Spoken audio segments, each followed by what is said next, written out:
बिना बहस के ही बजट पास हो जाएगा और इसका असर आम जनता पर कैसे पड़ेगा? क्या विपक्ष को इस पर टिप्पणी करने का मौका भी नहीं दिया जाएगा? हाल ही में केंद्रीय संसदीय कार्य मंत्री किरेन रिजिजू के बयान से हलचल मच गई है। उन्होंने कांग्रेस और राहुल गांधी को कड़ी चेतावनी दी है। उन्होंने कहा कि विपक्ष के हंगामे और नियम तोड़ने की वजह से महत्वपूर्ण कानून और बजट चर्चा रुके हुए हैं। रिजिजू ने साफ कहा, संसद गुंडागर्दी की जगह नहीं है। उन्होंने आरोप लगाया कि कुछ सांसद प्रधानमंत्री की सुरक्षा और सदन की मर्यादा को भी खतरे में डाल सकते थे। उन्होंने चेताया कि अगर हंगामा जारी रहा और विपक्ष चर्चा में नहीं आया तो बजट बिना बहस के ही पास किया जा सकता है। संसद में सरकार और विपक्ष के बीच टकराव तेज हो गए हैं। अपने बयान में किरेन रिजिजू ने क्या कुछ कहा, आइए आपको सुनाते हैं। राज्यसभा में मुझे लगता है कि कांग्रेस के नेता ने थोड़ा ज्यादा समझदारी का काम किया है। वहां भी प्रोटेस्ट लास्ट प्रधानमंत्री जी का जवाब के समय में किए थे, मगर जवाब हो पाया और राष्ट्रपति के जो अभिभाषण होते उसमें धन्यवाद प्रस्ताव पारित हो पाया है। लोकसभा में बिल्कुल चर्चा हो नहीं पाई। मुझे लगता है कि लोकसभा में जो कांग्रेस के नेता है वो खुद ही हाउस नहीं चलाना चाहते हैं।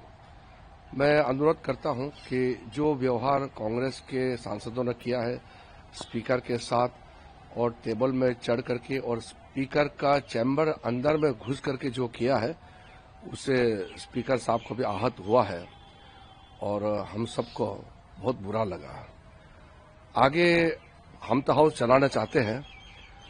अगर कांग्रेस की वजह से बजट का भी पारित ध्वनि मत से करना पड़े, ये संवैधानिक प्रक्रिया है, पारित तो करना ही है। अगर चर्चा का बिना ध्वनि मत से यानी कि वॉइस वोट से अगर पारित करना पड़ा तो इसका नुकसान ऑपोजिशन एमपीज का सबसे ज्यादा होगा, क्योंकि वो अपना बात नहीं बोल पाएंगे। हमारे भारतीय जनता पार्टी और एनडीए के जितने भी मेंबर्स हैं सबने बोलने वालों का सूची तैयार करके दे चुका है। अगर एमपीज बोलने के लिए मौका नहीं मिलेंगे तो जिम्मेदार कांग्रेस पार्टी का होगा।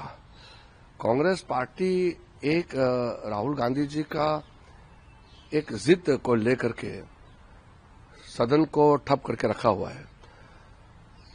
राहुल गांधी जी अपना बात बोलना है तो 24 घंटे वो बोलते ही हैं। प्रेस कॉन्फ्रेंस करके बोले, जहां भी बोले भाषणबाजी करते ही हैं। वो मोदी जी को गाली देते रहते हैं।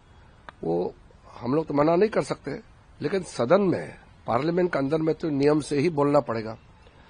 इसलिए अगर नियम के बाहर जाकर के बोलेंगे तो व्यवस्था तो पहले से बना हुआ है। कांग्रेस के जो पुराने नेता है, राहुल गांधी के दादा दादी लोगों के समय में जो नियम बनाए हैं खुद ही तोड़ रहे हैं। हम लोग तो नियम को हिफाजत करना चाहते हैं।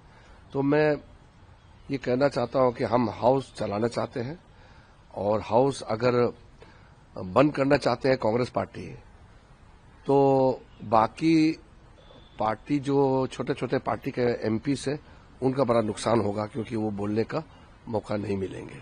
हम तो सदन चलाना चाहते हैं। सर, राहुल गांधी ये उचित को वही सरकार करे।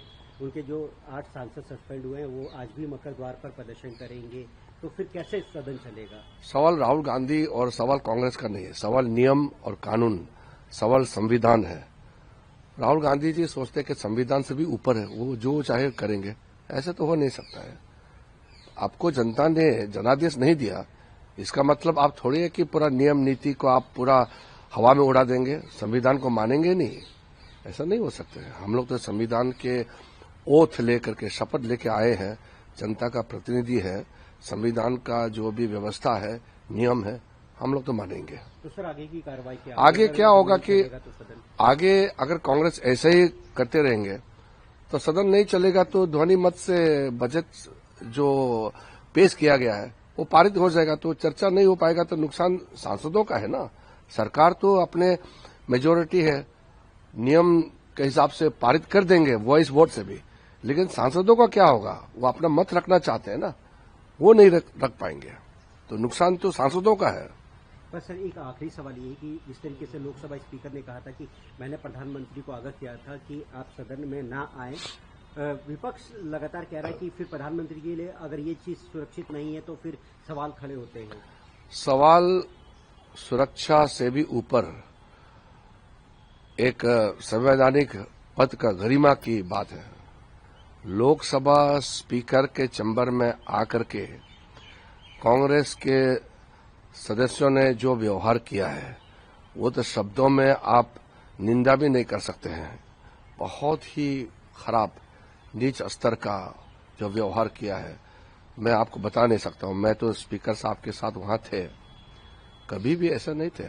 हमारा नेता, बीजेपी के नेता, जब भी हम लोग विपक्ष में रहे हैं हम लोगों को डांटते थे कि आप जितना बोलना है बोलो, लेकिन फिजिकल मत करो, हाथ मत लगाओ, उस पार मत जाओ।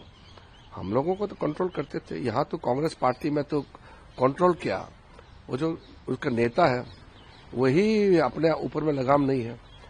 तो स्पीकर साहब ने सही किया है, क्योंकि प्रधानमंत्री जी आएंगे और जैसे कांग्रेस ने प्लान किया कि प्रधानमंत्री जी को आकर के वो कागज छीनेंगे, उसको पकड़ेंगे, तो हमारा तो मेजोरिटी है।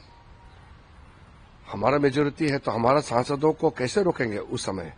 तो आप समझ सकते हैं क्या घटना हो सकते हैं। या तो हम मार्शल लगा करके भी जबरदस्ती कर सकते हैं, लेकिन ऐसे क्यों करेंगे?